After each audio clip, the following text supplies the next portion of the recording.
반갑고 또 불러주셔서 너무 영광입니다. 오늘 제가 함께 나눌 주제는 이제 믿음이라고 하는 주제인데요.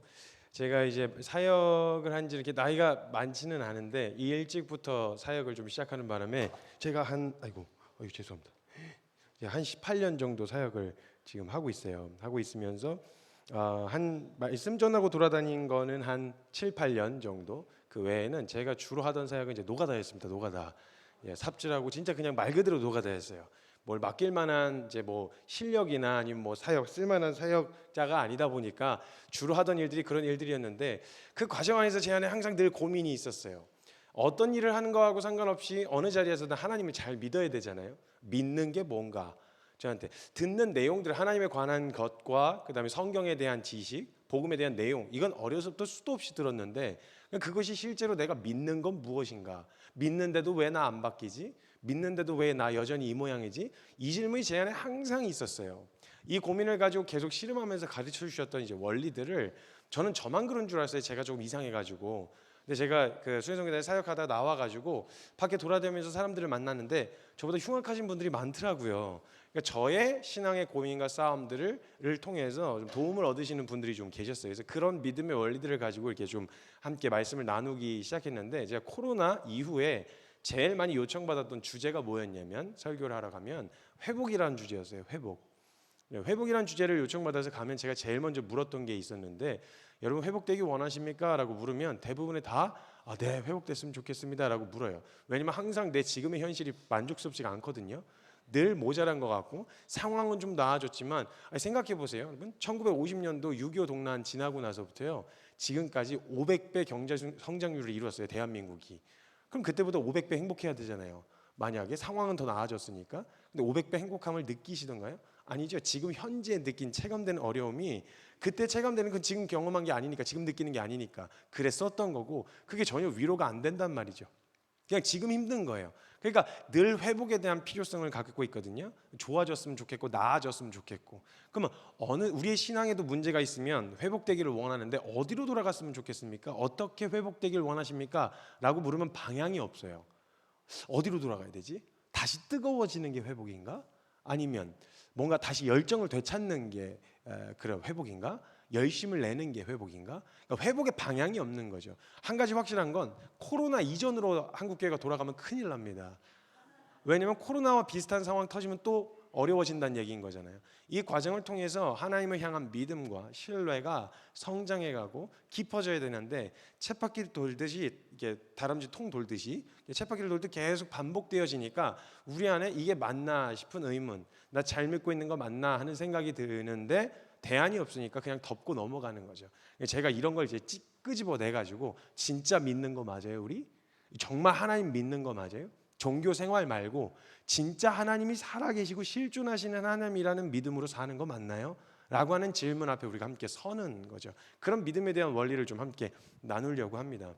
이런 믿음, 그럼 사전조사부터 한번 해보고 갈까요? 사전조사. 자, 하나님을 믿는 거 있잖아요. 하나님 믿는 거. 믿는 게 쉽다라는 생각이 드시는 분 계시다면 손 한 번만 들어봐 주시겠어요? 하나님 이거 쉽지 뭐. 그냥 뭐 누구나 다 하는 거 아니야? 뭐 아무나 믿겠다 그러면 다 되는 거 아니요? 뭐 이렇게 좀 쉽다. 오케이. 자, 그럼 거꾸로 뭐 이쪽도 안 들고 저쪽도 안 들고 오늘 1시간 내내 어렵습니다. 분위기가.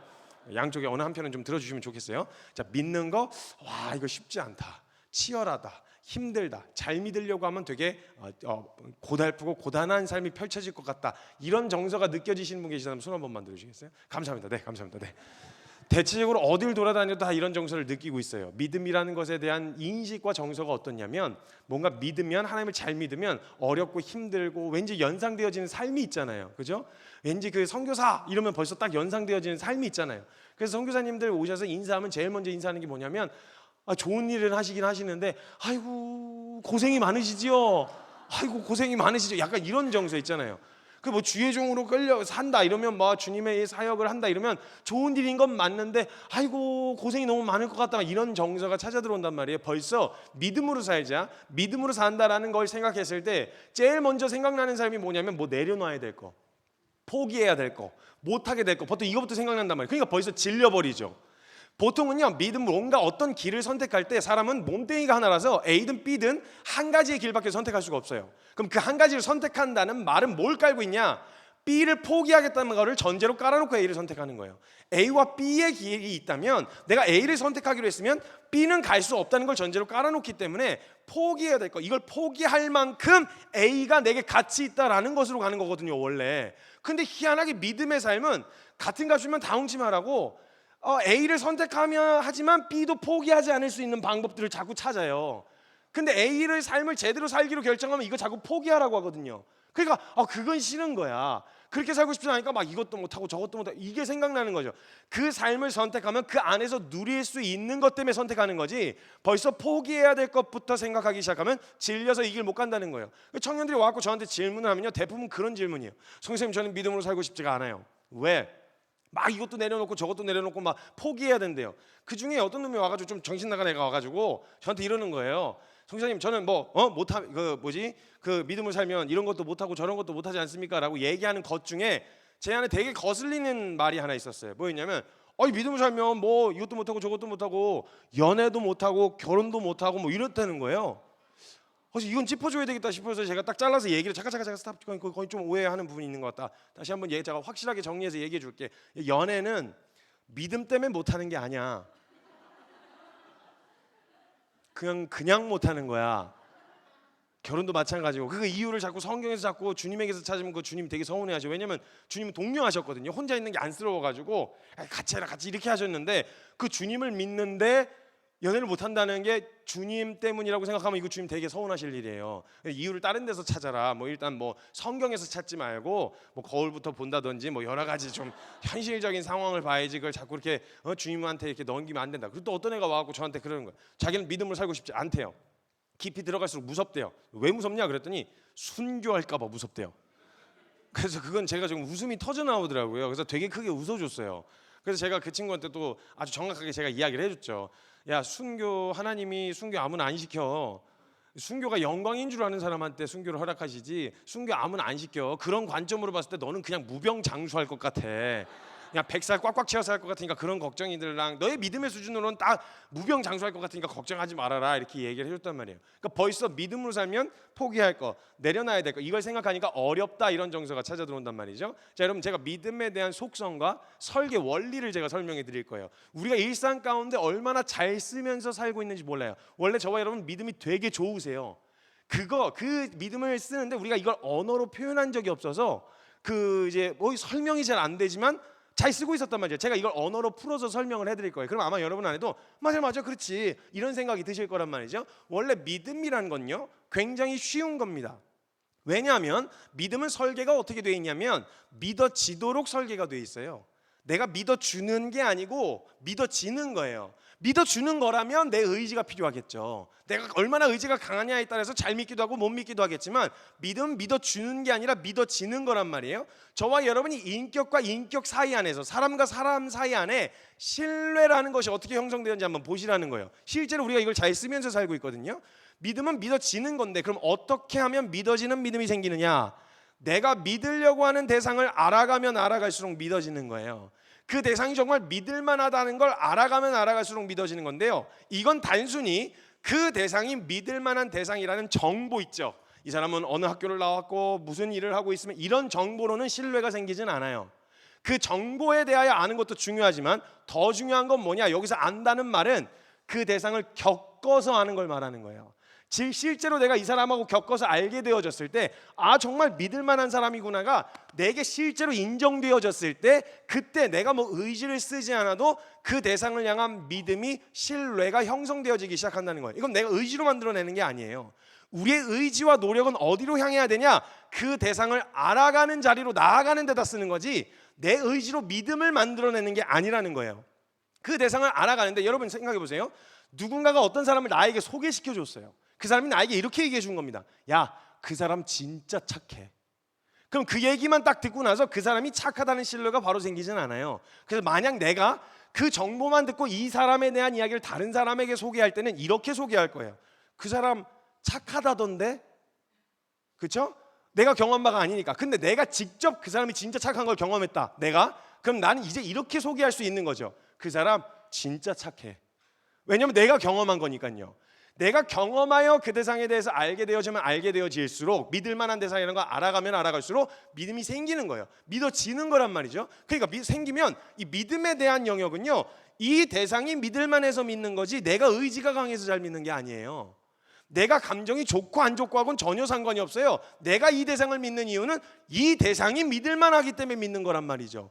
근데 우리 기복이 있잖아요. 믿음에 대한 기복이. 그럼 만약에 우리가 믿음이 있다고 생각되어질 때가 있고 못 믿는다고 생각되어질 때가 있잖아요. 기복이. 그럼 그 기복의 이유가 이 믿음의 대상이신 하나님이 변하고 움직이셔서 그런 걸까요? 아니란 말이죠. 그러니까 이 믿음의 원리에 대해서 잘못 적용을 하면 열심과 에너지를 쓰긴 쓰는데 잘못된 방향, 우리의 믿음은 깊어지진 않고 힘들기만 아주 오지게 힘드는 이런 신앙생활이 반복되어질 수밖에 없다라는 거예요. 자, 그럼 한번 이 믿어지는 믿음의 원리에 대해서 다시 한번 설명합니다. 믿음은 믿어주는 게 아니라 믿어지는 거다. 자, 믿어지는 믿음은 어떻게 생기느냐? 내가 믿으려고 하는 대상을 알아가면 알아갈수록 믿어지는 거다. 근데 여기서 안다는 말은 내가 그 대상을 직접 겪어서 아는 걸 말하는 거예요. 이렇게 되어졌을 때 인격과 인격 사이 안에서 신뢰라는 게 형성되어집니다.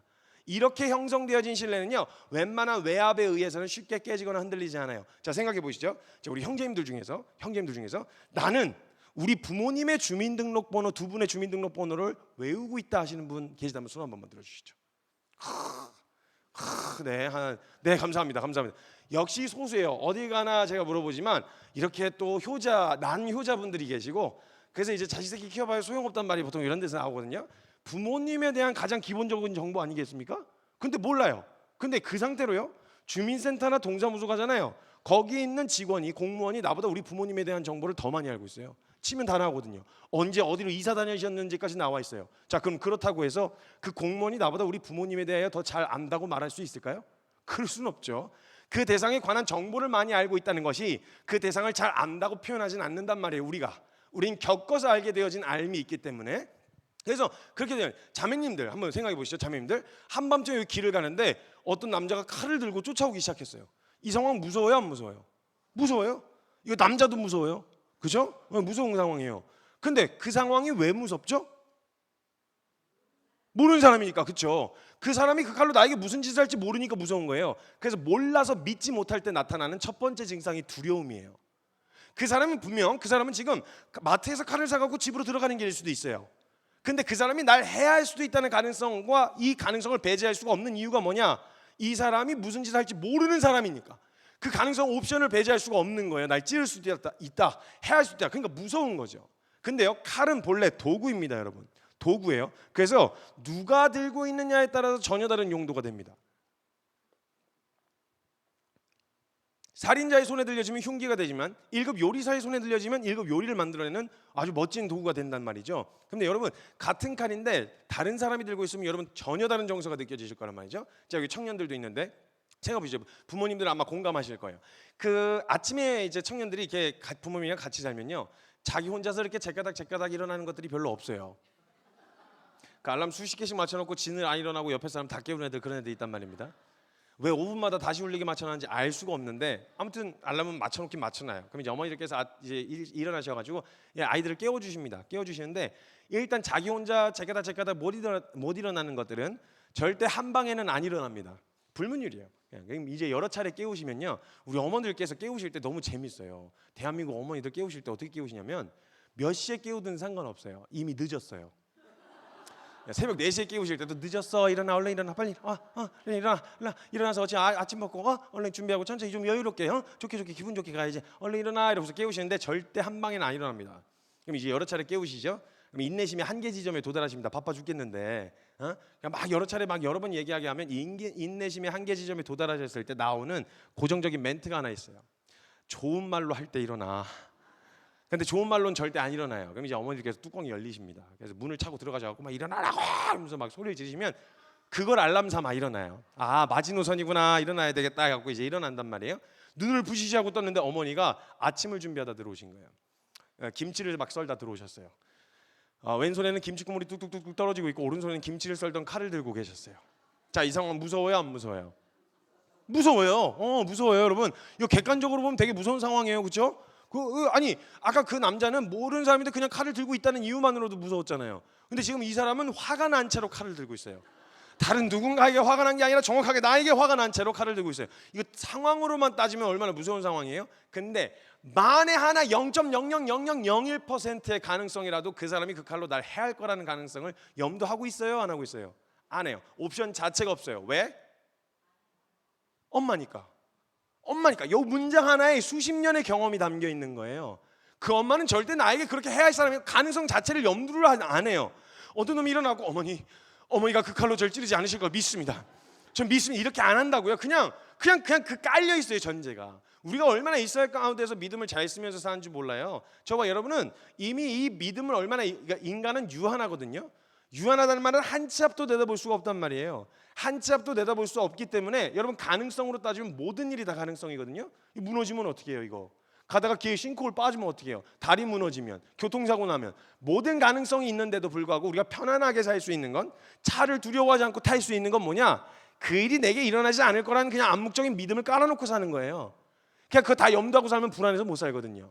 그러니까 여기 이렇게 편안하게 앉아서 이렇게 말씀을 드릴 수 있는 것도요, 내가 집에 돌아갈 때까지 이 건물이 안 무너질 거라는 그냥 암묵적인 믿음이 깔려 있어요. 누가 만들었는지도 모르는데 믿음이 얼마나 충만한지 몰라요. 제가 이 똑같은 예화를 포항에 가서 한번 한 적이 있었어요. 그때 지진이 일어나기 전이었거든요. 뭐 지진하고는 상관없는 얘기인데 대학생들 새내기 대상으로 말씀을 좀 전해달라는 요청을 받았어요. 그래갖고 제가 알겠다고 얘기를 했죠. 그리고 나서 한 일주일 앞뒀을 때쯤에 담당자로부터 연락이 왔어요. 정 교사님, 거기 학생들 모여있는 학생들이요, 그 불신자가 대부분입니다. 한 60% 70% 돼요. 그래서 성교사님, 만약에 이게 복음, 종교적인 색깔의 모임이 아니기 때문에 만약에 복음을 너무 노골적으로 예수님 이야기나 십자가 얘기를 하시면 컴플레인이 들어올 수 있습니다. 그래서 이렇게 직접적인 이 언급을 좀 피해 주시고 인문학적으로 접근을 해가지고 복음을 전해 주실 수 있겠습니까? 이렇게 묻는 거예요. 그럴 거면 왜 날 불렀어? 나 선교사인데. 인문학 교수님을 불러야지.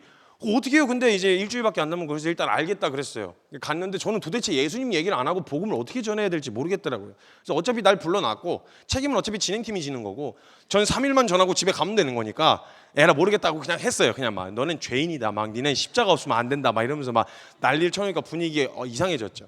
그리고 그 다음날 제가 믿음에 대한 원리에 대해서 이야기하면서 이렇게 얘기했어요. 너희가 뭔가 이성과 지성, 그리고 과학 vs 믿음, 약간 이런 구도로 자꾸 생각을 한다. 그래서 항상 과학과 믿음이 이렇게 대립구도에 놓이는 거라고 생각을 해서 이성적이지 않아, 뭔가 눈 감고 믿는 것 같다고 생각하는데 절대 그렇지 않다. 그냥 장르가 다른 거다. 축구 vs 야구, 약간 이런 느낌으로 비교를 하는 거다. 축구는 축구대로 하는 플레이가 있는 거고 축구는 발로 하는데 야구는 손으로 한다고 해서 축구가 잘못된 거냐? 그건 아니지 않냐. 장르가 다른 거다. 과학은 본래 그 전제 자체가 관찰이 가능한 명제를 가지고 참인지 거짓인지를 밝혀내는 학문이다. 본래 그 학문이. 그렇기 때문에 새롭게 아직 발견되지 않은 영역도 있을 뿐만 아니라 미지의 영역이 있을 뿐만 아니라 새롭게 발견되어진 것들에 의해서 지금까지 쌓아놨었던 모든 이론이 한 번에 뒤집히기도 한다.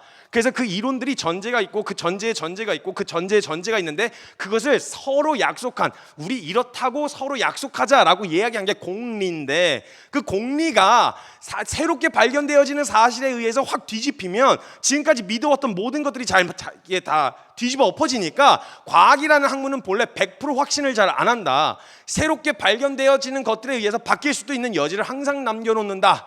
그래서 옛날에는 다 지구가 평평한 줄 믿고 살았다가 옛날엔 둥글다고 말하는 사람이 무식하고 이성적이지 않은 사람이었다. 근데 그게 증명되고 나니까 이제는 지구가 평평하다고 믿는 사람들이 이성적이지 않은 사람이 되지 않냐. 이러면서 제가 원리에 대해서 설명하면서 100% 확신하지 못하는 것, 그러니까 과학과 그 믿음에 대한 원리, 즉 우리는 그걸 사실이라고 믿고 살았는데 우리가 종교에서 이야기하는 거 없는 믿음을 갑자기 만들어내라는 게 아니라 이렇게 믿고 살아왔었던 것을 믿음의 대상과 방향을 바꾸라는 얘기지 없는 믿음 만들어내라는 이야기가 아니다. 그러니까 제가 이야기하면서 너희는 뭔가 신이 있다는, 신이 없다는 증거를 확실하게 찾았기 때문에 신이 없다고 말하는 게 아니라 아직까진 있다는 증거를 발견하지 못해서 없다고 말하는 중이라면 있을 수도 있다는 가능성을 염두하고 얘기해야 될 거 아니냐. 근데 왜 이렇게 100% 확신해서 신이 없다고 얘기하냐. 이야기를 해줬어요. 그거는 다른 게 아니라 성경에서도 이야기하듯이 그 마음에 하나님 두기를 싫어하는 죄인의 본성에 의한 반응이다. 사람은 어떤 사람이든 관계가 형성되어 있을 때 믿고 싶은 사람 이야기는 그냥 두 눈 딱 감고 믿어버려요. 그리고 좀 짜증나고 싫잖아요. 그럼 재차 확인을 하잖아요. 막 내가 진짜 짜증나는 얘가 얘기하면 에이 아닌 것 같은데, 에이 뭐 이런 식으로 재차 확인한단 말이에요. 이건 믿음의 대상에 대한 관련된 문제지 믿고 싶고 안 믿고 싶고에 대한 문제이지 뭔가 논리적이고 이성적인, 그래서 절대 사람은 객관적일 수 없다는 거, 절대 객관적인 입장으로 바라볼 수 없다는 걸 인정해야 너가 무슨 중립적으로 신이 있다는 증거를 발견하면 믿고, 그렇지 않으면 안 믿고, 이런 태도로 설 수가 없다 원래 사람이. 그럼 여지를 남겨내야 되는데 너희는 원래 이 믿음이라는 걸 잘 쓰면서 살고 있다. 요 얘기를 대학생들 대상으로 막 계속 하고 있었어요. 이야기를 한 다음에 믿음에 대한 원리 설명에서 방금 썼던 예화를 제가 썼죠. 너희가 여기 이렇게 편안하게, 우리는 얼마나 믿음을 잘 쓰면서 사는지 모른다. 너네 여기 앉아있는데 너 이 건물 만든 사람 봤어? 이게 얼마나 튼튼한지 확인해 봤어? 너가 여기 있는 동안 안 무너질 거라는 확신이 있어? 없잖아. 그러니까 여기는 그냥 암묵적으로 그냥 믿고 있는 거야. 믿음을 얼마나 잘 쓰는지 몰라 인생, 그 사람 자체가. 이런 얘기를 하고 믿음에 대한 원리를 설명한 다음에 제가 숙소에 잠깐 들어갔죠. 그래서 쉬고 있는데 웬 놈이 찾아온 거예요. 그래서 이제 그 막 문을 두드리면서, 강사숙소 문을 두드리면서 나오라는 거예요, 저보고. 그래서 제가 막 잠들려고 했는데 너무 막 꽝꽝꽝꽝 두드리길래 너무 무례하기도 해서 제가 좀 불쾌했어요. 그래서 문을 열었더니 웬 새파랗게 어린 게 온 거예요. 물론 저도 파란데 더 파란 게 와가지고 나오라는 거예요. 그래서 나갔더니 아까 강의를 듣는데 자기가 되게 불쾌했다는 거예요. 불편했다는 거예요. 그러면서 이제 이야기를 하는데 이 친구가 공대생이었어요. 공대생. 이 공대생인데 이 공대생이란 프라이드가 얼마나 강한지, 포항에 무슨 공대가 있나 봐요. 묻지 마세요. 그냥 포항 무슨 공대가 있어요. 알려고 하지 마세요. 그런 데가 있어요. 그 포항에 무슨 공대가 있는데 그 공대생이었는데 그 프라이드가 얼마나 강한지 문장 시작할 때 공대생으로 시작해서 문장 끝날 때 공대생으로 끝나는 문장을 구사하는 거야, 이놈이. 이러는 거예요. 자기는 공대생이라는 거예요. 그래서 아까 전에 강의를 듣는데 자기는 굉장히 불편했다는 거예요. 왜냐면 공대생이기 때문에. 그래서 제가 그게 왜 불편했냐고 물었어요. 그랬더니 자기는 공대생이라는 거예요. 그래서 아까 전에 무슨 암묵적인 믿음이라고 말했던 그 대목이 자기는 굉장히 불편했다는 거예요. 왜냐면 공대생이기 때문에. 그게 왜 불편했냐 그랬더니 자기는 공대생이라는 거예요. 그래서 그런 무슨 암묵적인 믿음이라고 말하는 그런 추상적인 개념 때문에 자기는 거기 있었던 게 아니라는 거예요. 왜냐면 공대생이기 때문에. 그럼 넌 왜 거기 있었냐 그랬더니 자기는 공대생이라는 거예요. 그래서 자기는 그런 추상적인 개념 때문에 거기 있었던 게 아니라 확률 때문에, 수치 때문에 자기는 거기 있었다는 거예요. 왜냐면 공대생이기 때문에. 딱 꼴랑은 그거 하나 들고 왔어요. 그게 불편했다는 거예요. 그 자는 사람을 깨운 거죠. 제가 무슨 대답을 준비한 게 아니잖아요. 갑자기 물었으니까. 그래서 무슨 말 하는지 알겠다. 잠깐만 기다려요. 생각 좀 정리하마. 이러면서 이제 잠깐 생각을 정리하면서 하나님께 짧게 지혜를 구했어요. 하나님, 저 자식 한 방 먹일 수 있는 지혜를 주세요. 이렇게 구했어요. 그리고 나서 이야기를 했어요. 오케이, 네가 공대생이니까 너의 논리를 한번 이야기해보자. 너가 공대생 입장으로 봤을 때 확률적으로 그 건물이 무너지지 않을 확률이 100%이냐 물었어요. 그랬더니 아니래요. 그럴 순 없대요. 왜냐하면 천재지변도 가능성으로 본다면 절대 100% 안 무너질 거라는 가능성을 100%라고 할 수 없다는 거죠. 무너질 수 있는 가능성이 있다는 거네. 그랬더니 확률적으로는 그렇다는 거예요. 그러니까 그 확률에도 믿음이 필요한 거잖아. 그 확률에도 믿음을 써야 된다고. 확률 vs 이성과 믿음이 나눠져 있는 게 아니라 그 확률에도 믿음이 필요한 거야. 어떤 같은 공대생이라도 무너질 수도 있다는 가능성을 믿었던 사람은 보수를 하거나 점검을 하거나 밖으로 나가든지 뭔가 액션을 취했을 거 아니야. 넌 대부분의 사람들은 높은 쪽 확률을 믿는 거고, 그러니까 그 확률에도 믿음이 필요한 거잖아 라고 이야기를 했어요. 그랬더니 갑자기 걔가 막 심각하게 고민을 시작하더라고요. 근데 갑자기 생각해봤더니 제가 대학생들 새내기 모임에 갔거든요. 얘는 입학만 한 거예요. 교양 과목도 안 배웠어요 아직. 갑자기 자신감이 생기는 거예요. 그래서 대답해 보라고 막 이러더니 막 고민하다가 오케이 그러더니 그냥 가더라고요. 그래서 승리의 기쁨을 만끽하면서 이제 잠에 들었죠. 이렇게 우리는 일상 가운데서 믿음의 원리를 굉장히 잘 사용하면서 살고 있단 말입니다. 그런데 왜 이렇게 잘 쓰는 믿음이 하나님 믿는 데는 이렇게 어렵냐는 거예요. 하나님 믿는 데는. 하나님도 그런 동일한 원리로 하면 되는데, 하나님도 인격이시잖아요. 그러니까 그렇게 하면 되는데 왜 이게 안 되냐는 거죠. 청년들이 와서 질문하는 것 중에 질문의 레파토리가 되게 비슷한데요. 탑5 안에 드는 질문이 하나 있어요. 뭐냐면, 선교사님 믿음으로 했는데 안 돼요. 믿음으로 하려고 하는데 잘 안 돼요. 안 되는 것 같아요. 이런 이야기를 굉장히 많이 해요. 저는 이런 얘기를 들으면 항상 역으로 다시 되물어요. 믿음으로 했는데 뭐가 안 돼? 안 되는 게 뭐야? 다시 좀 질문을 쉽게 바꿔드릴게요. 믿음으로 했을 때 뭐가 어떻게 되길 바랬는데, 지금 기대한 게 있으니까 실망한 거잖아요. 그럼 자, 믿음으로 했더니 뭐가 어떻게 되길 바랬는데, 혹시 기대한 게 믿음으로 했더니 갑자기 내 연약함이 확 사라진다거나, 믿음으로 했더니 갑자기 없던 열정이 생긴다거나, 믿음으로 했더니 소심하던 사람이 대범해진다거나, 믿음으로 했더니 갑자기 막 용기가 생긴다거나, 막 일이 쫙쫙 풀린다거나, 뭔가 문제가 해결된다거나, 뭐 이런 거 기대한 거 아니야? 라고 물으면 10중 8구는 다 그걸 기대했어요. 그러니까 내가 믿었을 때 나에게 나타나는 변화 있잖아요. 난 그 대상이 믿을만해서 믿게 되어진 건데 믿었을 때 나타나게 되어지는 나의 변화에 대한 이야기를 한다면 기억하셔야 됩니다. 여러분 이거 중요한 거예요. 기억하셔야 돼요. 성경에서도 계속 이야기하고 있는 겁니다. 여러분 씨앗이 생명이 있고 땅이 좋은 땅이면요 심겨지면 열매는 맺혀지는 거예요. 우리의 수고와 노력은 어디로 향해야 되냐면 열매를 맺어야 돼가 아니라 물도 주고 잡초도 뽑는 건 해야 되겠지만 열매를 맺는 건 자연스러운 반응이어야 된단 말이에요. 인위적인 게 아니라.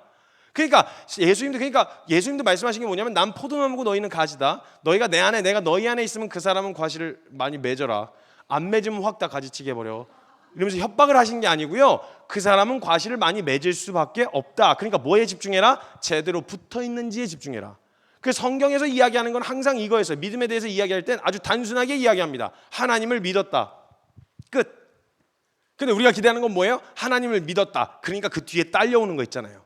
내 변화, 의지가 강해진다든지 뭔가 사도 바울처럼. 여러분 사도 바울은요 예수님 믿고 없던 열정이 생긴 게 아니라 원래 열정이 충만하셨던 분이셨는데 그 열정의 대상이 바뀐 거였어요. 대상이. 없던 열정이 갑자기 생긴 게 아니에요. 그분 교회 때려잡는데 열심히 앞장서서 열심히 내시던 분인데 그 열정의 방향이 바뀐 거지 없던 열정이 생긴 게 아니란 말이에요. 성질 더러우셨어요. 성경에 보면 그게 너무 이렇게 뭐 인간을 너무 이렇게 저기 하면 안 돼요. 성질 안 좋아요. 그래서 전도여행 다니다가 이렇게 싸워가지고 갈라져서 다니시고 막 그러셨어요. 그리고 솔직히 똑바로 얘기하면 사도 짬밥으로 보면은 베드로 선배님이 한참 위고 사도로 인정받는데 도움 많이 주셨으면 뭘 잘못했다고 하더라도 형님 우리 그러면 안 됩니다 진짜 이러면 안 돼요 이렇게 조용히 넘어갈 일인데 갈라디아서에다가 내가 베드로 깠다고 막 거기다 막 성경에다 적어놓고 그랬거든요. 성격 장난 아니셨어요 이분. 없던 열정이 갑자기 생긴 게 아니라 있던 열정이 대상이 바뀐 거란 말이죠. 사실 모든 게 방향의 전환이 가장 중요한 변화인데 사람들은 이것에 대해 큰 변화라고 인식하지 못한다는 게 문제인 거예요. 저와 여러분은 안에 암묵적으로 깔려있는 믿음에 대한 기준이 있어요. 이래야 믿음이지, 이래야만 믿음인 거야 라고 하는 기준이 있단 말이에요. 보실래요? 한번 저와 여러분에도 깔려있는 그 암묵적으로 깔려있는 기준들. 자, 교회에서 야, 이 사람 믿음 좋다 하는 사람들이 있어요. 그죠? 야, 이 사람 정말 신실한 사람이야. 야, 하나님 정말 사랑하는 사람이다 라고 생각이 될 만한 사람들이 있죠. 보통 어떤 사람들의 어떤 모습을 보고 믿음 좋다는 이야기를 하시나요? 편하게 던져보시죠. 제가 한번 먼저 던져볼게요. 성경 많이 읽는 사람, 그렇죠? 또 편하게 아주 중요합니다. 새벽기도. 옛날에 우리 선배님들께서 우리 딸내미들에게 너 새벽기도 하는 남자 만나라 막 이렇게 얘기하실 정도로 새벽기도는 신앙의 아주 중요한 척도였습니다. 새벽기도. 또 예배 안 빠지는 사람, 주일 예배, 금요 철야, 수요 예배, 새벽기도. 그냥 완전 또 교회 봉사, 무슨 일이 있다고 하면 그냥 앞장서서 교회 행사와 봉사를 뛰어드는 사람. 또 중요한 거 안 나왔는데 헌금 많이 하는 사람 아주 중요합니다. 헌금 많이 하는 사람 아주 중요합니다. 종류별로 다 해야 돼요 이거. 찬양 열심히 하는 사람, 그죠? 찬양도 그냥 하면 안 돼. 크게 해야 돼. 크게. 가만히 앉아서 멀뚱멀뚱 앉아서 있으면 안 돼요. 일어나야 돼. 일어나서 또 가만히 이렇게 멀뚱멀뚱 서 있으면 안 돼. 손 들어야 돼. 손도 그냥 어설프게 이렇게 들면 안 돼. 신령해 보이는 게 손가락 각도가 있단 말입니다. 손가락 잠깐 뒤로 살짝 빠져가지고 이 손가락이 저절로 올라갔다는 느낌이 들어야 되는 약간 그런 이런 모습을 보면 여러분 생각해 보세요. 어떤 한 사람이 교회 주일 예배, 금요철에 수요 예배, 새벽기도 빠지잖아요. 헌금 꼬박꼬박하고 교회 봉사 열심히 하고 모든 행사마다 가장 앞장서서 섬기고 그 다음에 그냥 뭐 예배마다 찬양마다 그냥 성경 박학다식하고 그 다음에 찬양 때마다 열정적으로 찬양하고 직위, 직책, 직분 가지고 있는 이런 사람이 어떤 한 사람이 이걸 다 갖고 있다고 생각해 보시죠. 그 사람 보면 와 믿음 좋다 이런 생각이 드시겠죠. 오케이, 지금 방금 이야기한 그 기준으로 우리 성경에서 믿음 좋은 사람 한번 찾아봅시다. 성경에서 방금 이야기한 그 기준으로 믿음 좋은 사람을 찾으면 어떤 사람들이 등장할까요? 바리새인. 어우 너무 잘하시네요. 바리새인. 근데 여러분 벌써 바리새인 하면 느낌이 어떠세요? 정서적으로 부정적이시죠? 그러시면 안 돼요. 그럼 큰일 나요. 여러분 바리새인은 예수님이니까 까신 거예요. 예수님 정도 경건이 돼야 까실 수 있는 분들이세요. 죄송합니다. 감히 저와 여러분들 따위가 함부로 판단하실 수 있는 분들이 아니세요. 그분들은요 인간 중에서 최상급이었어요. 그때 당시에 무슨 기준이 뭐가 있어요? 법도 없고 제대로 뭐 없었어요. 부족은요 족장의 말이 법이었고 나라는 왕의 말이 법이었으니까 기준이라는 게 없죠. 그런 시대 한복판에서 하나님의 아주 구체적이고 디테일한 공의의 기준을 사회의 규범으로 정하고 살던 사람들이 유대인들이었어요. 근데 그 유대인들 중에서도 일선에서 그 율법을 지켜 행하던 사람들이 바리새인들이었고요. 인간 중에서는 최상급이었어요. 예수님도 인정하셨다니까요. 마태복음 5장 20절에 보면 너희들의 의의가 저 서기관과 바리새인들 같지 않으면 하나님 나라에 들어갈 수가 없다고 하실 정도로 노력은 인정하셨어요. 근데 재밌게도 예수님이 그 노력은 인정하셨지만 그 노력 자체를 믿음으로 봐주진 않으셨어요. 않으셨단 말이에요. 그렇다고 해서 우리가 함부로 대해도 된다는 말은 아니에요. 예수님이 이 독사의 자식들아 막 이랬다고 우리도 그래도 되나 보다 이러고 이 독사의 자식들 이러면 큰일 납니다, 여러분. 그러면 안 된다는 거예요. 자, 그럼 거두절미하고 가장 쉬운 방법은 우리의 믿음은 사람들에게 인정받아야 되는 게 아니라 하나님께 인정받아야 되잖아요. 그럼 하나님이 보내신 예수님이 직접 너의 믿음이 너를 구원하였다라고 말씀하셨으면 사람들이 보기에 상관없이 믿음이 있는 거겠죠. 그러면 예수님이 대놓고 내 믿음이 너를 구원하였다라고 말씀하신 분들을 소개시켜 드릴게요. 그분들이 아까 우리가 이야기했었던 그 기준으로 봤을 때 믿음의 사람인지 아닌지 한번 보시라는 거예요. 자, 5케이스를 소개하겠습니다. 이게 믿음의 원리에 대한 이야기를 하고 있는 거예요. 첫 번째, 바디메오라고 들어보셨죠? 눈먼 소경이었던 이 바디메오는 우리가 아까 이야기한 기준으로 봤을 때 믿음의 사람이에요? 아니에요? 아니에요. 근데 예수님은 바디메오야 내 믿음이 너를 구원하였다라고 말씀하셨어요. 자, 두 번째, 12년 동안 혈루증 앓았던 여인 있죠. 예수님 옷자락이라도 만지면 나을 것 같아서 붙잡았던 여인. 자, 이 여인은 우리가 아까 이야기한 기준으로 봤을 때 믿음의 사람이에요? 아니에요? 아니에요. 자, 세 번째, 10명의 나병 환자가 있었습니다. 10명의 나병 환자 중에서 예수님께 고침을 받고 제사장에게 몸을 보여주러 갔다가 돌아온 나병 환자에게 예수님이 내 믿음이 너를 구원하였다라고 말씀하셨어요. 이 돌아온 나병 환자는 우리가 아까 이야기한 기준으로 봤을 때 믿음의 사람이에요? 아니에요? 아니에요. 자, 이번에는요, 예수님이 그냥 내 믿음이 너를 구원하였다 정도가 아니라 극찬을 하신 사람들이 있어요. 야, 내 믿음이 크도다 이러면서 막 있는 대로 칭찬을 하신 사람이 성경에 딱 2명밖에 없어요. 근데 이 2명의 공통적인 특징이 있습니다. 둘 다 이방인이었어요. 정통 유대인이 아니었다는 거예요. 근데 첫 번째 인물은요, 수로보니게 여인이라고도 기록되어 있고 가나안 여인이라고도 기록되어 있는 한 여인이 있었어요. 딸이 귀신에 들려 예수님을 찾아옵니다. 찾아와서 도와주세요 하니까 예수님이 못 들은 척을 하시는 거예요. 그래서 갑자기 예수님 원래 그런 거 못 지나치셨거든요. 근데 못 들은 척을 하시니까 제자들이 왜 그래요? 도와주세요 좀. 왜 그러시는 거예요? 이래가지고 성경에 보면 놓아주소서 이렇게 부탁을 해요. 제자들이 자유롭게 해달라고, 놓아달라고 병에서부터. 그 얘기를 듣고 기껏 가셔서 하신다는 말씀이 뭐라고 하시냐면 내가 자녀에게 줄 떡을 개에게 던지는 게 마땅치 않다 이러시는 거예요. 개라고, 개. 개 여러분, 개. 이 개 말고 개. 요즘이야 우리가 반려견 이래가지고 개 하면 따뜻한 이미지지만 이게 그때 부정한 짐승이었어요. 이방인들 개 취급하던 게 딱 유대인들의 자세였거든요. 예수님이 딱 그렇게 대하시는 거예요. 그럼 이 여인도 기분 나빠갖고 아유 너도 별 수 없는 유대인이구나 하고 갈만도 하잖아요. 그 얘기를 딱 듣고 되게 이상한 반응을 보여요. 이렇게 얘기합니다. 그 예수님이 그렇게 얘기하시는데 뭐라고 얘기하냐면 맞아요 예수님, 저 개예요. 성경에는 주여 올소이다마는 이렇게 적혀 있어요. 그래서 제가 받을 자격이 없다는 걸 제가 너무 잘 알아요. 근데요, 혹시 저 같은 자에게라도 떨어질 은혜의 부스러기는 없을까요? 다 달라는 말이 아니고요. 혹시 저 같은 자도 혹시 받을 수 있는 그런 은혜의 부스러기는 없을까요? 성경에는 주여 올소이다마는 개도 주인의 상에서 떨어지는 부스러기는 먹나이다. 여기까지 보신 예수님이 감동을 이뻐이 받으셨어요. 와, 진짜 이래갖고 여자요 내 믿음이 크도다 이러면서 막 칭찬을 해주세요. 이게 첫 번째 인물입니다. 두 번째 인물은 백부장이라고 들어보셨어요? 백부장. 여러분 백부장은요 그 성이 백이고 이름이 부장이라는 게 아닙니다. 제가 이렇게 얘기하는 이유는 이렇게 알고 있었던 사람이 있었습니다. 교회 안에서 100명의 부활을 거느릴 수 있었던 직책이었어요. 이 백부장이 하인이 병이 들어 예수님을 찾아옵니다. 찾아와서 예수님 도와주세요 그랬더니 예수님이 이번에 흔쾌히 가시겠대요. 가자 이렇게 얘기하시는데 백부장이 이때 백부장이 성경 이런 거 몰랐어요. 그냥 자기가 사회생활하면서 터득한 대로 예수님이 왕이라니까 왕처럼 대한 거예요. 그냥 자기가 섬기던 왕은요 말만 하면 되더라고요. 황제가 로마의 황제가 야 저기 건물 하나 있었으면 좋겠다 그러니까 뚝딱뚝딱 하더니 만들더라고요. 지도 보면서 야 이거 여기 뺏어와 이러니까 막 군사들이 가서 뺏어오더라고요. 아 왕은 말만 하면 되는구나 라는 걸 알고 있었단 말이죠. 그러니까 성경적 근거가 아니고 사회생활하면서 터득한 대로 예수님이 왕이라니까 유대인의 왕이라니까 진짜 그냥 왕처럼 실제로 그렇게 대한 거예요. 여러분 우리가 직장 상사만큼만 주님을 실제로 대했어도 우리 삶 벌써 뒤집어졌어요. 실존으로 대하고 있느냐는 거예요. 이상과 관념에만 머물러 있는 하나님이 아니라 실존으로 대하고 있느냐는 거예요. 살아계신 것처럼 사냐는 거죠, 하나님이. 그러니까 이 백부장은 왕이라니까 진짜 왕처럼 한 거예요. 그래서 이렇게 얘기합니다. 직접 가신다니요? 무슨 말씀이세요? 제가 감당을 못하겠다. 저도 누군가의 주인이고 누군가의 하인입니다. 주인이 종대로 가라 하면 가고 오라 하면 옵니다. 직접 가신다니요. 말씀만 하옵소서 그리하면 낫겠나이다, 이런 거예요. 이때 예수님이 감동을 또 있는 대로 받으셨어요. 이게 뭐야? 이래갖고 마치 이스라엘 보고 들으라고 이렇게 얘기하세요. 내가 이스라엘 중에서도 이만한 믿음을 본 적이 없다. 내 믿음대로 될지어다. 가라. 자, 이 두 이방인, 우리가 아까 이야기한 믿음의 기준으로 봤을 때 믿음의 사람이에요? 아니에요? 아니에요. 그 기준에 맞아떨어지지 않아. 그 율법의 기준을 잘 몰랐어요, 이 사람은.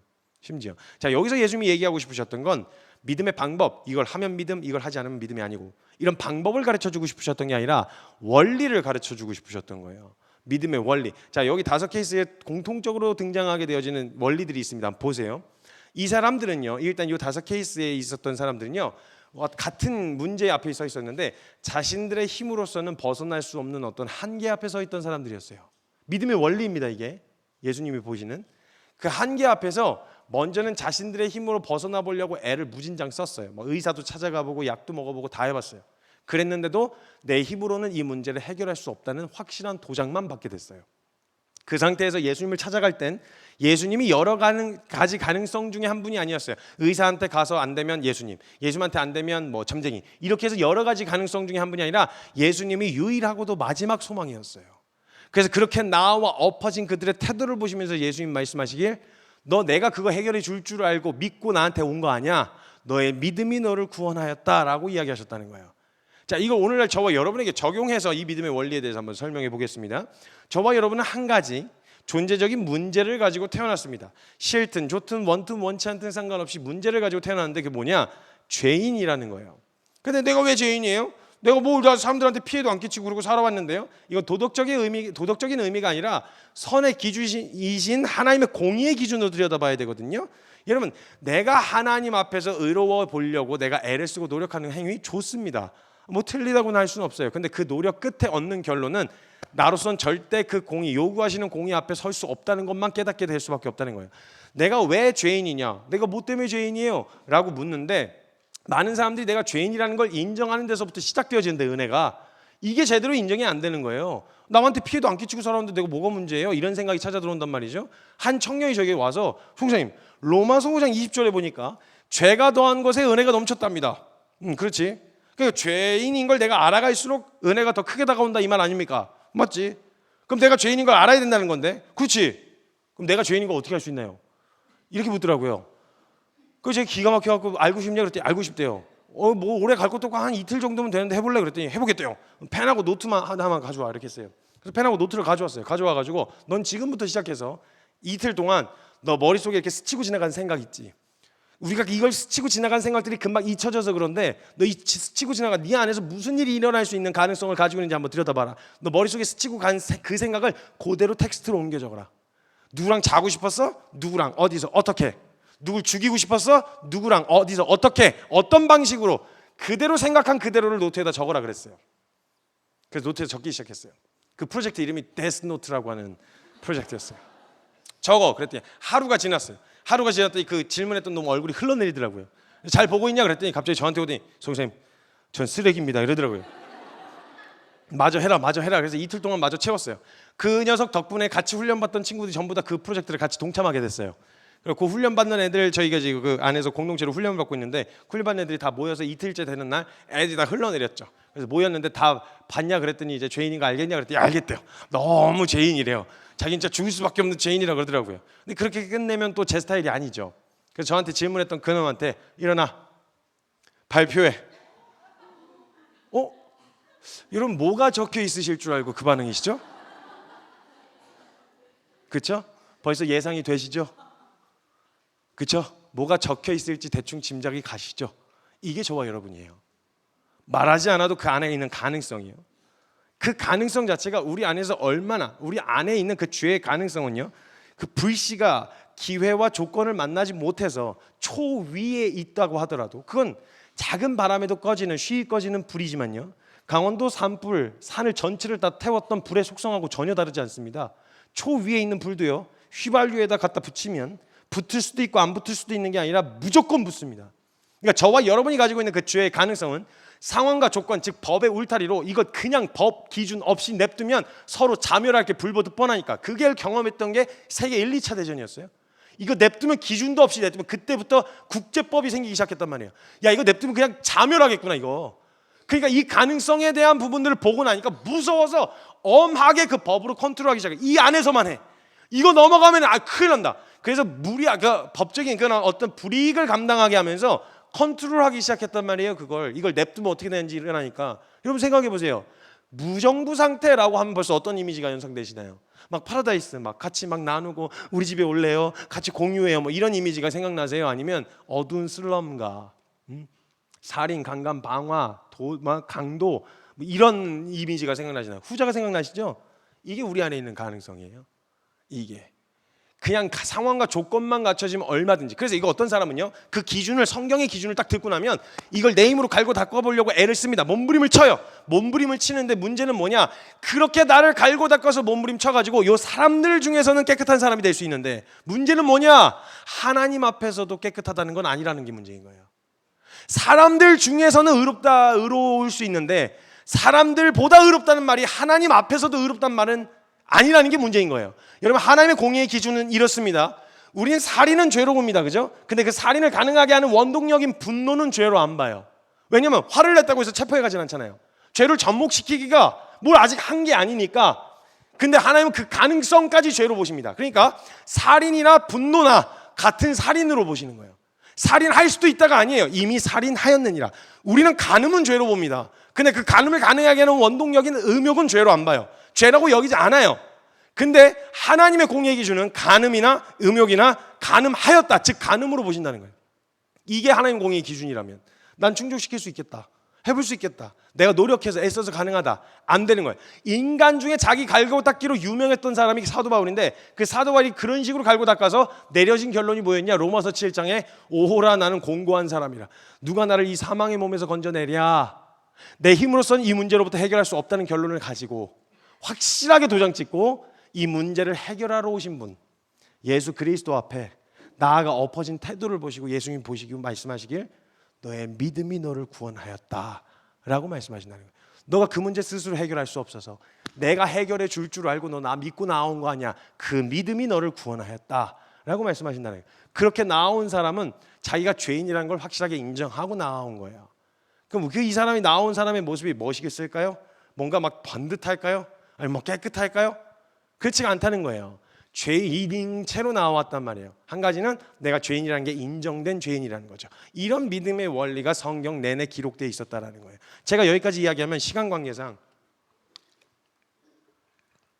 말을 어마어마하게 빠르게 쏟아내가지고 정신 하나도 없으시죠? 원래 대구도 말이 빠른데 단수를 좀 더 높여가지고 거의 1.5배속에서 2배속 사이에 속도로 이야기하는데, 시간 관계상 제가 내용을 눌러 담다 보니까 말이 빨라요. 한 여기까지 오면은 저도 숨이 차고요. 여기까지 오면 그런 것 같은데 약간 느낌이 이렇게 벌써 말리기 시작합니다. 그래서 말이 빨라서 말린 건지 뭐 때문에 그런 건지 모르겠는데 뭔가 맞는 것 같은데 약간 이런 생각이 찾아 들어온단 말이에요. 이렇게 가면은 이제 또 근거도 없이 말릴 수도 있으니 항상 설교를 들으시고 난 다음에 성경으로 한 번 더 검증하셔야 됩니다, 여러분. 그냥 있는 대로 설교자 말을 그대로 믿으시면 안 돼요. 성경으로 한 번 더 검증하셔야 되는데, 그럼 성경에서 다른 거 거두절미하고 간단하게 성경에서 예수님이 제자 훈련을 시켜서 어떻게 바꿔놓으셨는지를 보면 알 수 있을 거 아니에요, 그렇죠? 예수님이 제자 훈련을 시키셔서 믿음의 사람을 만드셨을 텐데 미완성으로 끝내놓고 가셨을 리는 없잖아요. 완전하신 분이시니까. 그분이 하시다가 시간 관계상 야 어떡하냐, 미안하다, 다음에 AS 해줄게, 미안해, 일단 가야 될 것 같아, 그래서 승천하시고 그러시진 않는단 말이죠. 완벽하게 하나님이 원하시는 믿음의 사람으로 만들어 놓고 가셨을 거란 말이죠. 그럼 예수님의 제자들, 즉 사도들이 어떻게 변했는지를 보면 예수님이 사람이 훈련시킨 게 아니고 예수님이 훈련시킨 거니까, 그럼 진짜 그걸 볼 수 있단 말이죠. 그 12제자 중에 아주 유명하신 분을 한번 모셔올게요. 제가 아주 이 스토리가, 성경 스토리가 굉장히 원래 되게 입체적이고 재밌는데 시간이 조금 저기 해가지고 다는 안 하고 제가 좀 가지를 많이 쳐야 될 것 같습니다. 그래서 가지를 많이 쳐서 좀 전달을 해드릴게요. 그 예수님 제자 중에서 유독 눈에 띄는 분이 한 분 계시는데 베드로라고 하는 분이 계세요. 이분은 거의 씬스틸러예요. 사복음서에 등장 안 하는 데가 없어요. 굵직굵직한 사건마다 대사 한마디씩 꼭 치세요. 그리고 욕을 바가지로 먹으셨던 분이 이 베드로 선배님이셨어요. 이분의 원래 본업이 뭐였냐? 어부였어요. 어부인데 심지어 실력도 별로 없으셨어요. 예수님 처음 만났을 때 누가복음 5장에서 등장하는데 고기를 한 마리도 못 잡아요. 한 마리를. 아니 제가 낚시질이면 이해를 해요. 한 마리씩 잡는 거니까. 그물질을 하고 계셨다고. 그물질을 송사리라도 한 마리 잡아야 될 거 아니에요. 근데 그물만 던져놓고 첨벙만 하고 있는 거죠. 그 예수님도 보시다가 야, 쟤 어부는 아닌 것 같은데. 야, 너 그냥 사람을 낚아라 이래가지고 이제 사람 낚는 어부를 이제 부르시기로 하셨나 봐요. 그래서 해변가 가서 이렇게 앉아 계시다가 새벽쯤 됐을 때 베드로가 하고 몇 명의 제자들이 거기 제자이기 전에 그물질을 하고 있는데 거기다 대고 물어보셨어요. 얘들아, 고기 많이 잡았냐? 물어보셨어요. 근데 그것도 뭐 자랑이라고 아니요, 한 마리도 못 잡았습니다 이렇게 얘기를 한 거예요. 그럼 너 그물 한번 오른편에다 던져봐 그러셨어요. 그래서 그물 오른편에다 딱 던졌죠. 잔뜩 잡힌 거예요. 이때 베드로가요, 예수님이 뭐 메시아라거나 그리스도라거나 뭐 하나님의 아들이라고 이거 몰랐어요. 그냥 범상치 않으신 분이시구나라는 것까지만 알았죠. 거기까지만 알고도 베드로에게 나타났던 첫 번째 반응이 뭐였냐? 주여, 나는 죄인이로소이다. 날 떠나소서라 그래요. 왜냐하면 이게 대비 효과거든요. 상대적으로 하얀 사람 옆에 있으면 내가 까매지는 효과예요. 상대적으로 얼굴이 작은 사람 옆에 있으면 내 얼굴이 커 보이는 효과 있잖아요. 이걸 대비 효과라고 합니다. 범상치 않은 분 앞에 설련이 자기가 너무 초라해지는 거죠. 같이 있고 싶지 않은 거예요. 부담스러운 거죠. 떠나소서라고 이야기하는 거죠. 그때 예수님이 따라오라고 이야기하셔서 그때부터 따라다니는데 그때 사고를 어마어마하게 치십니다. 이분이. 그때부터 사고를 치시는데 한번 이런 일이 있었어요. 변화산에서 예수님이 그 엘리야하고 모세 불러다 놓고 얘기하신 적이 있어요. 공생사 기간에. 여러분, 엘리야 모세는요, 여러분 우리나라 정서로 따지면 이순신 장군하고 세종대왕급이에요. 역사적으로 굉장히 존경받던 인물이란 말입니다. 그것도 살아있는 사람이 아니라 죽은 사람 불러다 놓고 얘기하시는 거잖아요. 분위기가 얼마나 압도적이었겠어요. 이 낄 때가 아니었단 말이에요. 베드로가. 생각해보세요. 여기 대통령, 국방부 장관, 법무부 장관 있다고 생각해보세요. 이 셋이 대화하는 이 분위기 얼마나 압도적이겠어요. 분위기가 내가 낄 자리가 아니겠구나 라는 거는 금방 알 수 있잖아요. 근데 어떤 생각 없는 놈이 거기 가가지고 셋이 얘기하는데 무슨 얘기하고 있어요? 되게 궁금하네. 나도 같이 좀 합시다. 이렇게 낄 놈이 어디 있겠어요? 딱 봐도 내가 낄 자리 아니라는 것 좀 알잖아요. 딱 그런 분위기였거든요. 근데 거기에 베드로 선배님이 끼셨어요. 성경이 웃긴 게 뭔지 아세요? 예수님이 한 번도 베드로 보고 오라고 하신 적이 없어요. 지가 가는 거예요. 지가 낄 때 안 낄 때 구분을 정말 못하셨어요. 성경에서 보면 베드로하고 요한이랑 맨날 붙어 댕겼는데 요한이 부르는데 분위기가 심상치 않은 거예요. 예수님이 이쪽 보고 엘리야라고 그러고 저쪽 보고 막 모세라 그러는 거예요. 그리고 야, 엘리야 모세? 야, 그 엘리야 맞는 것 같아. 이라고. 야, 베드로 이러고 봤는데 애가 없어. 그래서 어디 갔나 봤더니 벌써 저희 기어가고 있는 거예요. 하고 막 들어오라고 했는데 이미 이분은 한 번 꽂히시면 하셔야 돼요. 베드로 선배님. 다혈질이었어요. 그 셋이 얘기하신 자리에 끼신 거예요. 근데 문제는 뭐냐? 할 말이 있어야죠. 그분들이야 예수님, 엘리야, 모세야 역사적으로 함께할 시간이 있으니까 나눌 대화가 추억이 많다지만 이제 갓 부르심 받은 지 얼마 안 돼가지고 무슨 거기 왜 끼냐고. 일단 저기 끼고 싶었던 거예요. 맨날 제자들끼리 자리 싸움 했거든요. 누가 우편에 앉냐 좌편에 앉냐. 그래갖고 근데 엘리야하고 모세하고 어깨를 나란히 했다. 이러면 서열 정리 끝나는 거거든요. 그러니까 막 일단 자기는 여기 꼈다는 거에 기분이 너무 좋은 거였어. 막 싱글벙글하면서 일단 인사부터 나눴어요. 막 엘리야 얘기 많이 들었어요. 모세 막 홍해 막 얘기 많이 들었어요. 인사를 나눴어요. 근데 그 다음에 할 말이 있어야죠. 분위기가 이상해지는 거예요. 어쩔 줄 모르던 이 베드로가요, 그때부터 아무 말 대잔치를 시작합니다. 성경에 아무 말 대잔치라고 적혀 있어요. 갑자기 여기 너무 좋다. 뜬금없이 개뜸. 여기가 너무 좋습니다. 제가 여기다 집 세 채를 짓겠습니다, 여러분. 이러면서 갑자기 공약을 발표하는 거예요. 왜 거기다 집을 짓냐고. 하나는 엘리야를 위하여, 하나는 모세를 위하여, 하나는 예수님 위하여. 분위기가 수습이 안 되는 거예요. 그러니까 성경을 쓰던 저자가 사건이니까 기록은 해놨는데 이거 도대체 어떻게 마무리를 해야 될지를 모르겠는 거예요. 이걸 옛날에 두루마리로 썼으니까 이걸 처음부터 다시 쓰든지 아니면 이거 쭉 찢어야 되는데 이거 어떻게 하나 해서 고민을 막 한참 하다가 에이씨 모르겠다 해서 성경을 덮어요. 그래서 사건이 그냥 거기서 끝나요. 수습이 안 된 채로. 근데 그렇게 끝내긴 뭐하잖아요. 다음 장으로 이어져야 되니까 접속사처럼 한 구절을 적어놨는데 뭐라고 적어놨냐면 베드로가 지가 한 말이 무슨 말인지 지도 몰랐더라. 아무 말 대잔치였더라. 그 다음부터 사고를 또 얼마나 치시는지 몰라요. 이 베드로 선배님이 막 쭉쭉쭉쭉 그냥 넘어갈게요. 시간 관계상 넘어가는데 그 다음에 이 베드로 선배님이 예수님 이 세족식이 있어요. 세족식 기억나시죠? 이거 요즘에는 그냥 흔한 퍼포먼스 중에 하나지만 예전엔 그 문화 충격이었어요. 여러분 예수님이 물을 떠다가 제자들 발을 씻겨 주시는데 감당이 안 되는 거예요. 제자들이 문화적으로도 그 용납이 안 됐거든요. 발을 만진다는 게. 근데 이 발을 막 씻기니까 막 제자들이 어쩔 줄 몰라고 막 간지럽기도 하고 막 뭐 어쩔 줄 몰라고 하는 거죠. 몇 명이 씻고 있었는데 중간쯤에 베드로가 신발을 안 벗고 버티는 거예요. 그래서 네 차례다 벗어라 그랬더니 예수님 마치 시험하시려고 하셨는지 그렇게 이해했나 봐요. 예수님이 어떻게 나 같은 거 발을 씻기냐고. 내가 씻겨도 양심이 있는데 어떻게 예수님이 내 앞에서 무릎 꿇고 발을 씻기는 걸 그냥 쳐다볼 수가 있냐고. 뭐 이렇게 얘기를 한 거죠. 그럼 얘가 중간에서 이러면 앞에 씻은 애들이 뭐가 됩니까? 앞에 애들 완전히 죽일 놈 되고 나는 막 얘 내가 시켜드리겠다고 이렇게 버틴 거죠. 그러니까 예수님이 설득을 하시다가 예수님도 짜증 나셨어요. 하고 너 이거 안 쓰면 너 나랑 상관없는 거야 이렇게 얘기하신 거예요. 아니 그거 안 썼다고 상관없겠어요? 근데 너무 말을 안 들으니까 짜증이 나셔서 얘기하신 거죠. 그 정도 얘기하셨으면 조용히 발만 내밀면 되잖아요. 근데 이번 중간이란 거 되게 싫어하셨어요. 뭐 아니면 도. 갑자기 그 얘기를 듣더니 저 구석탱이로 가시더니 옷을 다 벗기 시작하셨어요. 다 씻겨달라고. 그때 또 뒤에 기다리던 애들이 뭐 우리부터 벗는 거예요? 이러면서 갑자기 막 분위기 이상해지는 거죠. 급하게 말리셔갖고 다 씻었으니까 발만 씻으면 된다 이러고 말리셨어요. 그러다가 또 대형 사고를 한번 치셨는데 이 베드로 선배님이 예수님을 건들지 말아야 될 때 한번 건드렸어요. 언제였냐면 예수님이 십자가 지시기 전날 밤이었어요. 이때만큼은 예수님 건들면 안 됐어요.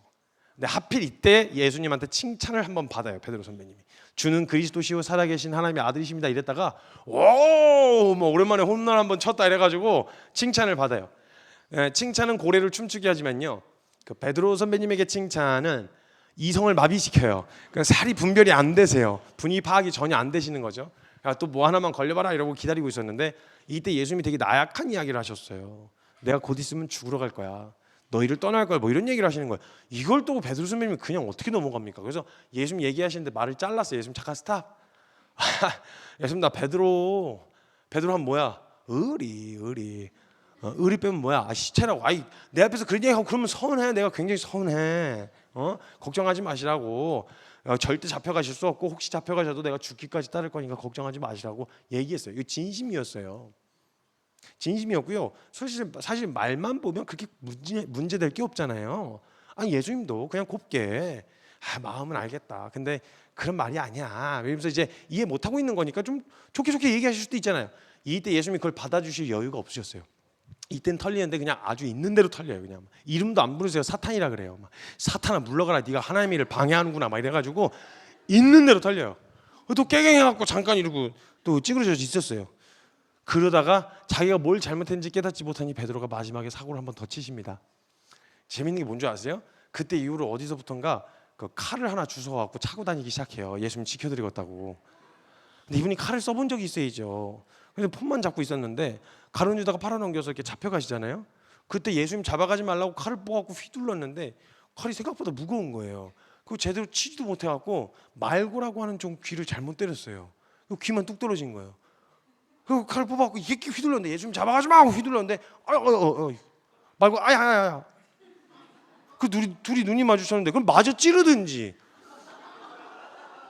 귀만 쳐놓고 이거 어떻게 이거 피가 치면서 피가 막 나니까 이거 어떻게 막 이렇게 해서 분위기가 이상해진 거예요. 예수님이 이제 포박당에서 잡혀가시는데 그 다음에 예수님 스케줄 되게 많으셨거든요. 제자가 사고를 쳤어요. 수술을 하셔야지 어떻게 해요. 그래서 가는데 심란한데 뒤에서 베드로 목소리가 들린 거예요. 예수님 잡아가지 마. 안 되는데 하고 뒤를 딱 봤는데 사고를 딱 친 거예요. 이래가지고 그 사고 친 거 수습하시느라고 그 잡으러 온 애들이랑 같이 새벽에 횃불 두고 그 떨어진 귀 찾느라고 그 찾아서 붙여주고 가셨어요. 예수님이 갈 때까지 혼났잖아요. 베드로가 너 칼로 흥한 자는 칼로 망할 거라고 이러면서 이제 막 그랬단 말이에요. 축 처진 채로 이렇게 제자 훈련의 1막이 내려집니다. 근데 그 이전에 베드로에게 예수님이 되게 의미심장한 말을 하나 남겨놓으셨어요. 베드로야, 네가 지금은 따라갈 수가 없는데 후에는 따라올 수 있을 거야 라고 그러세요. 여러분 생각해 보세요. 우리가 예수님을 가장 잘 따를 수 있을 거라고 생각하는 때가 언제냐면 내가 정서적으로 감정적으로도 열정이 넘치고 뭔가 할 수 있다고 생각되어져. 그때 아니에요? 근데 그때였거든요. 베드로가. 근데 그때는 못 따라간다 그러시는 거예요. 그리고 진심이었고요. 근데 안 돼 베드로야. 왜 못 따라가요? 나 따라갈 수 있어요. 막 이렇게 얘기하는 베드로에게 이해를 못할 걸 아시고 예수님이 뭐라 그러시냐면 너가 닭 울기 전에 날 3번 부인할 거야 그러세요. 그리고 다시 원래대로 돌아가서 예수님이 잡혀가셨어요. 처음 베드로가 예수님 신문당하는 데 장소까지는 쫓아갔어요. 쫓아가서 불 앞에서 이렇게 불을 쬐고 있었는데 그 불을 쬐고 있었던 베드로에게 어떤 자매님이 등장하셔가지고 물어보세요. 너 어디서 많이 봤는데? 이때요, 그 질문 앞에 딱 섰을 때 예수님 죽기까지 따르겠다고 고백한 지 하루도 안 지났었어요. 입에 침도 안 말랐었다고요. 그게 사실이었으면 증명하면 되잖아요. 근데 이게 무서우니까 목구멍이 턱 걸려서 안 나오는 거예요. 그러다가 우물쭈물하다가 나 몰라, 저 사람 몰라 하고 도망가요. 근데 끝까지 쫓아가고 집요하게 물어서 예수님 면전 앞에서 저주 맹세 부인을 하게 해요. 그리고 나서 저주 맹세 부인을 하니까 닭이 꺾여 하고 오는데요. 그 패션 오브 크라이스트라고 하는 영화에서 이 장면을 어떻게 묘사했냐면 예수님 맞아가지고 눈이 퉁퉁 부은 채로 있다가 꺾여 하고 닭이 오니까 고개를 돌려서 그 퉁퉁 부은 눈으로 베드로 쪽으로 이렇게 보세요. 베드로가 닭 울음소리를 듣고 예수님 말씀대로 내가 예수님 팔아먹었구나라는 걸 깨닫고 예수님 쪽을 보다가 둘이 눈이 마주쳐요. 차라리 말이라도 하지 말든가, 지키지 못할 약속 하지라도 말든가. 자신 있게 뱉어놓고 하루도 못 지켜낸 자신의 꼬라지를 보게 된 거죠. 영화에서 보면 막 옷을 찢고 머리를 잡아 뜯으면서 뛰쳐나가요. 그리고 어디로 가냐? 예수님 제자 훈련에 3년 반 다 홀랑 말아먹은 것처럼 다시 예수님 만나기 이전으로 돌아가 버립니다. 다시 고기 잡으러 가요. 이게 예수님이 직접 친히 시키신 제자 훈련의 막바지입니다. 어때요? 많이 바뀌었나요? 우리가 기대한, 예수님이 시키신 거니까 뭔가 의지, 뭐 사역, 뭐 성품, 인격 뭐 많이 바뀌었습니까?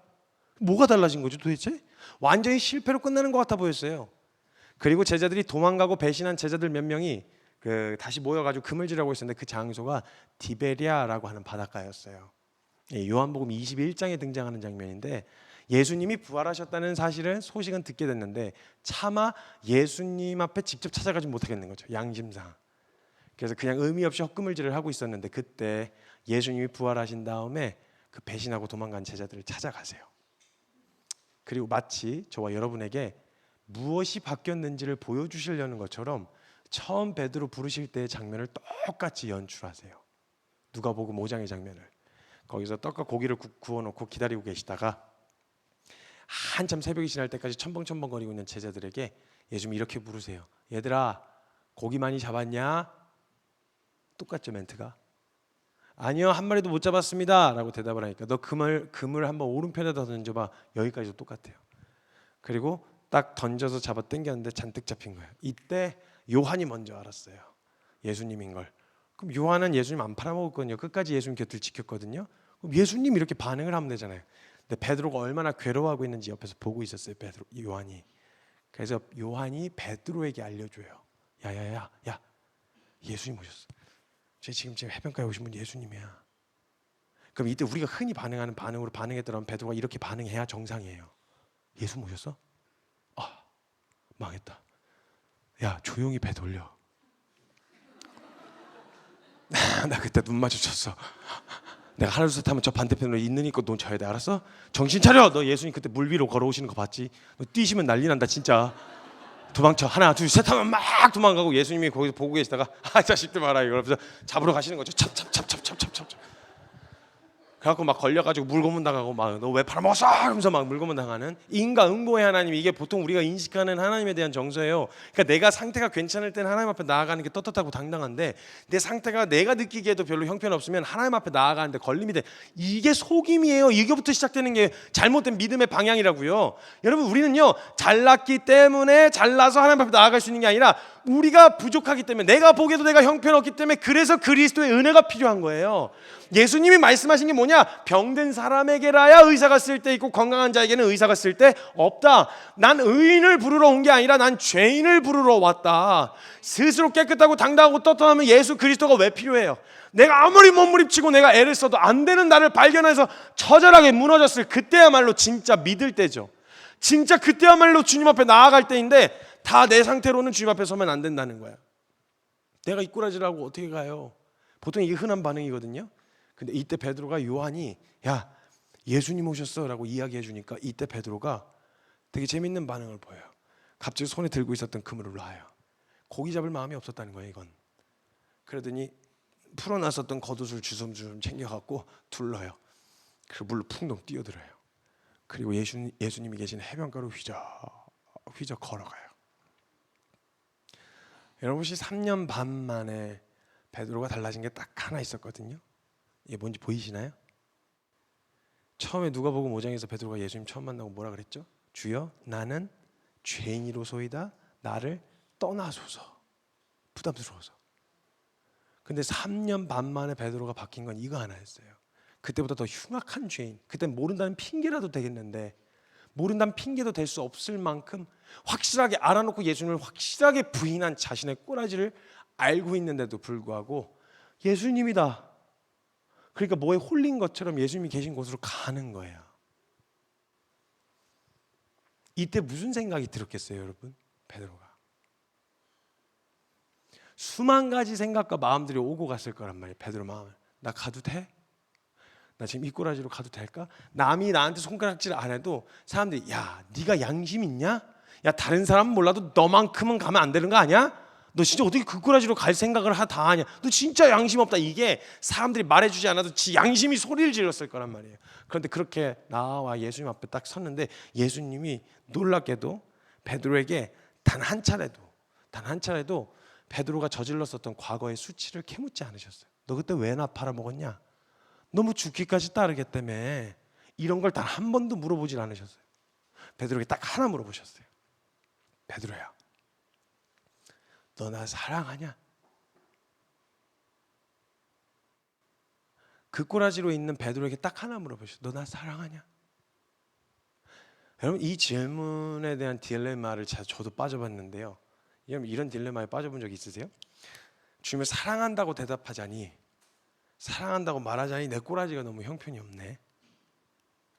마치 내가 사랑한다고 대답을 해버리면 야, 너 주님 사랑한다는 놈이 그러고 사냐? 그게 주님 사랑하는 거야? 라는 소리를 들을 것 같아. 그래서 내 꼬라지 때문에 그래요 나 주님 사랑하는 거 아니에요 하고 획 돌아설라니까 도라는 못 서겠는 거 있죠. 사랑한다고 말하자니 내 꼬라지가 너무 형편없고 내 꼬라지 때문에 사랑 안 한다고 말하자니 주님 사랑하고 있는 이 딜레마예요. 이게 베드로가 그 질문을 듣고 막 고민을 막 인대로 하다가 머리를 막 쥐어짜내면서 고민을 하다가 기껏 내놓은 답이 이거였어요. 아시잖아요. 내가 내 입으로 사랑한다고 말하기엔 내 꼬라지가 너무 형편없어서 참 양심이 걸려서 내가 그 말을 못하겠는데 내가 3년 반 주님 어떻게 쫓아다녔는지 다른 사람 몰라도 주님은 아시잖아요. 내가 나 쫓아고 나 잘 먹고 잘 살자고 나 유명해지자고 나 그래서 쫓아다닌 게 아니라는 건 다른 사람 몰라도 주님은 아시잖아요. 그 대답을 들으신 예수님 한 번 더 물어보세요. 너 나 정말 사랑하냐? 똑같이 대답해요. 아시잖아요. 그 3번의 대답을 들으신 예수님이 보시다가 베드로야 됐다. 너 준비 다 됐다. 그러시는 거예요. 뭐가 준비 다 됐죠? 성품? 인격? 사역할 준비? 뭐가 준비 다 됐죠? 성경에 준비됐다는 말이 이렇게 적혀있어요. 내 양을 치라. 내 양을 먹이라. 사도의 직분 감당할 준비가 됐다는 거예요. 뭐가 준비됐다는 거예요? 예수님이 베드로에게 이 얘기 하셨었죠. 너 지금은 따라올 수 없는데 후에는 따라올 수 있을 거라고.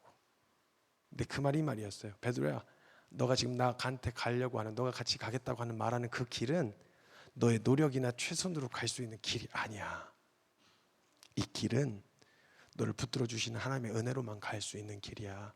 근데 받을 자격이 없는 자에게 거저 주신 하나님의 선물이라고 하는 의미인 이 은혜를 이론적으로 베드로가 몰랐겠어요? 알았어요. 근데 그걸 경험해서 알게 된 거예요. 내가 받을 자격이 없는 자가 되어서 그걸 받고 나니까 다른 건 조건이 필요 없는 거예요. 됐지 베드로야. 알았지? 은혜가 뭔지. 가서 그 은혜 가서 전해줘. 네가 받은 은혜. 그리고 나서 내가 받은 은혜 전하라는데 못할 게 뭐 있어요? 그리고 털고 툭툭 털고 일어나서 다시 걷기 시작합니다. 그리고 곧바로 사도행전이 펼쳐지는 거예요. 사실 여러분 증인에 대한 오해를 하나 갖고 계세요. 여러분 우리가 생각하는 증인은 멋있고 의지가 강하고 성품과 인격이 출중한 사람? 아니요. 재판석에 증인 세울 때 학벌 보고 실력 보고 성품 보고 세우던가요? 아니요. 그 사실을 그 사건을 목격한 사람 세우죠. 만약에 복음에 대해서 예수님에 대해서 잘 설명할 사람 찾으셨으면 변호인 찾으셨겠죠. 옳고 그름을 판단해 줄 사람이었으면 판검사 찾으셨겠죠. 근데 증인을 찾으셨단 말이에요. 이걸 경험한 사람, 보고 들은 사람, 이걸 그냥 이해한 걸 넘어서서 내가 경험하여 알게 된 사람, 그 사람을 증인이라고 부르셨고 그걸 경험했으면 내 상태와 조건 상관없이 그 꼬라지를 하고도 예수님 앞에 나올 수 있는 길이 있다는 것을 걸어 보여놨으니 어떤 죄인이라도 하나님 앞에 나아오고자 한다면, 주님 앞에 서고자만 한다면 나아올 수 있다는 걸 사도로서 증명할 수 있게 되어지는 거예요. 됐다, 베드로야, 너 그거 됐어, 다 됐다. 그리고 부담 없이 승천하십니다. 사랑하는 여러분, 전 여러분이 어떤 과정을 겪어왔고 어떤 직분을 갖고 신앙생활을 얼마나 했냐, 이건 별로 궁금하지가 않아요. 여러분의 신앙생활 가운데 이 은혜를 경험하여 알게 되신 적이 있으시냐는 거예요. 만약 이런 사람을 믿음의 사람이라고 찾으신다면 선택받은 몇몇의 사람만 갈 수 있는 길이 아니라 오늘 지금 현재 어떤 상태이든 상관없이 오늘 저와 여러분도 그 길 다시 시작할 수 있다라는 거예요. 그 은혜의 길 앞에 다시 서시는 은혜의 시간이 되시길 주님 이름으로 축복합니다. 이 시간 잠깐 한 가지 기도 제목을 놓고 같이 기도했으면 좋겠는데요.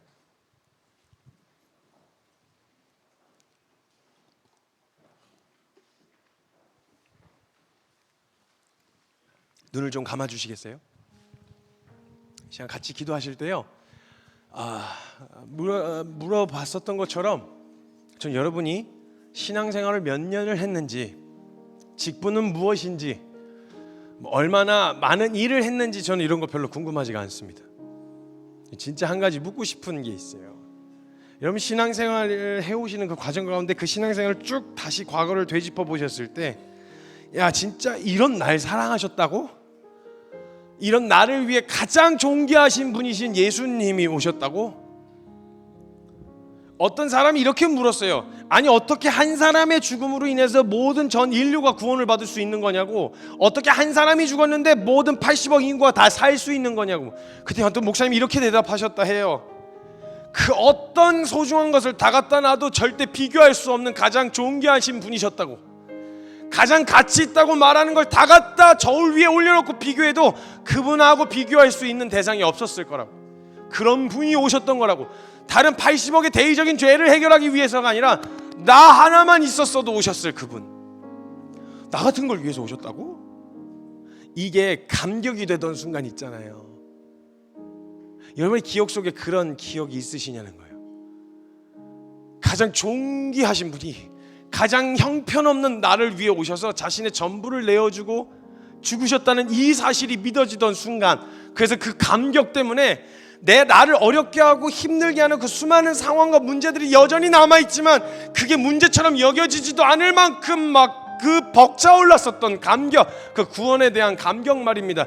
이걸 여러분의 신앙생활 가운데 경험하신 적이 있는지를 묻는 겁니다. 만약 없으시다면, 되짚어봤는데 그런 경험이 있었나? 열심히 사역은 했어, 열심히 교회는 다녔어, 근데 내 기억 속에 그 은혜에 대한 감격, 와 진짜 이거면 됐다, 진짜 이거면 충분하다, 이렇게 했던 경험과 기억이 없으시다면 다른 거 다 내려놓는 한이 있더라도 주님 앞에 엎어져 오늘 그 은혜를 구하셔야 합니다. 또 어떤 분들이 이런 분들이 계실 거예요. 분명 그 기억이 있어, 정말 그게 감격이 되었던 기억들, 뭔진 모르지만 나 같은 걸 위에서 오셨다던 그 하나님의 사랑에 대한 감격 때문에 막 심장 뛰고 막 흥분되었었고 감격이 되던 순간이 분명 있어.